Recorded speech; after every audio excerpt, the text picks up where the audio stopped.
and I was in a predominantly Irish white neighborhood at the time. Yeah. No longer, you know, black and Latin. Yeah. And so I'm dancing, you know, on the floor doing stuff. And I remember these, like it was yesterday, these group of guys, some white ones, some Latin ones. Yeah. They were prancing down the street in their shirts. I think it was called, what they call Eastside Breakers. Okay. They lived on the west side, that's right. Anyway, so I remember them coming up to me, and one particular guy, his name was Mr. Ed. Uh-huh. Now, Mr. Ed was with the group, the infamous group in the Bronx called the 7 Deadly Sins. Okay. Where Lil Lep was, you know, pretty much the champion B-boy of that crew, and all over the Bronx. I just didn't know it yet. Wow. So the guy asked me if I rocked, and I said, yeah, I didn't know that we called it that. You know, they called it that because, you know, from 1970, 71 to 77, 78, I'm like, you know, I have no idea what they're talking about, but I did know that they wanted to battle. Wow, nice. So the guy says, all right, let's go. So everyone does a circle. We play the music, and bam, I do my little move, you know, first. And, of course, he wanted to see what I had, and I didn't understand why he wanted me to go first, so I just went first. And all my Irish and white friends were like, go ahead, Mark, go ahead. And then Mr. Ed started doing it.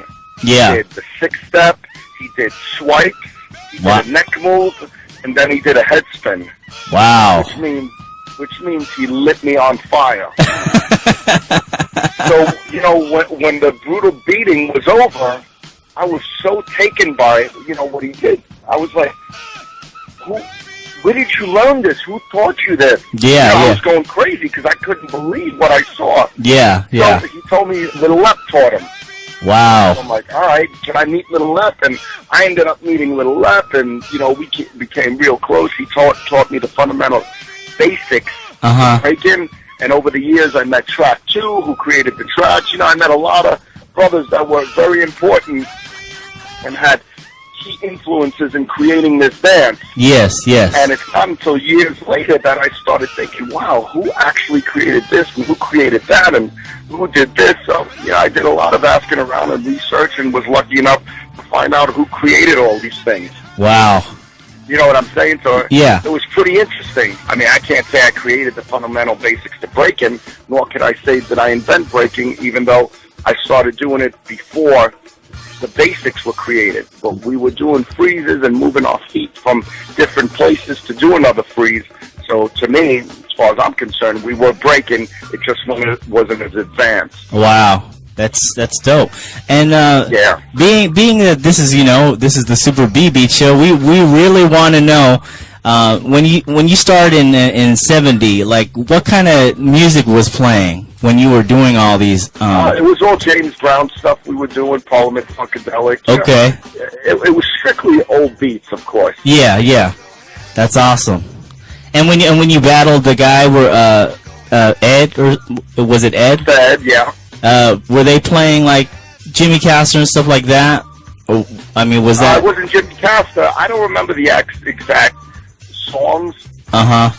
They did have a boom box with a tape in it. Oh, nice, nice.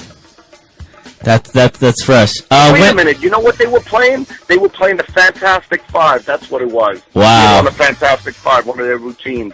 That's awesome. That's cool, man. Bastards. They set me up. When did you get down with Rock Steady? I met Legs and I met JoJo and the guys before Legs came around. Shit, I met Rock Steady before they were Rock Steady. Oh, okay. They were Bronx Boys. They were called TBB, the Bronx Boys. Yeah. Then they branched out and did their own, StarChild La Rock. Anyway, I don't know when I met Legs. 78, 79. It could be 80. I really, those dates slip my mind, to be quite honest. Okay. But, his name was definitely out there.